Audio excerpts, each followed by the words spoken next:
thirds is probably the fundamental building block of all of the rules of composition.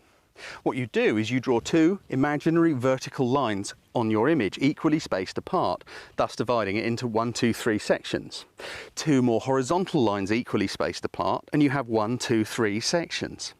By placing points of interest or your subject along or near those lines, particularly where they cross, where they meet, you will get a much more pleasing composition. So how do we use this in reality? I've got a windmill over here which I prepared earlier.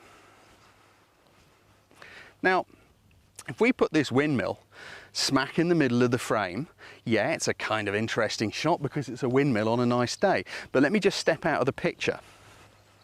Just contemplate that for a moment. It's okay, but is it a pleasing composition? Would you think, that's great, I want that on my wall?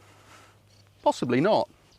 So what do? We need to move the windmill to a different place in the picture. Now obviously I can't pick up the windmill and move it, so all you've got to do is change the direction your camera's pointing.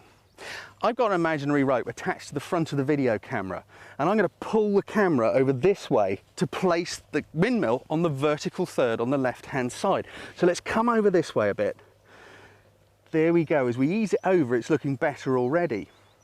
Right, now we've got the windmill sat on the vertical third on the left-hand side of the picture. The gap on the left-hand side of the picture is a third of the way in.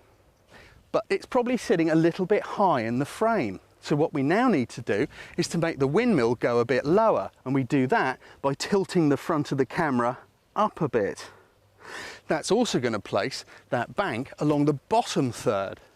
So your windmill is sitting nicely in the crook of a vertical third and a horizontal third. Let me get out the picture again so you can have a look. That is considerably better than putting it in the middle. Let's just pop it back in the middle again.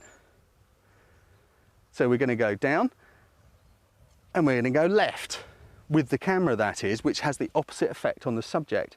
It's not that interesting. Let's go back to something a bit nicer. Back onto that rule of thirds. And we're doing this with the video camera so that you can see it's just moving the camera. That's all you have to do. Now you can apply this to anything. It doesn't just have to be in landscape or a windmill. You could use it on a portrait, on a building.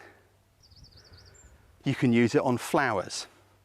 And I suggest what you do is when you're looking at a magazine or watching a TV program, just imagine these imaginary third lines and see if it applies to the image. It won't apply to all of them, but it will apply to many more than you might imagine.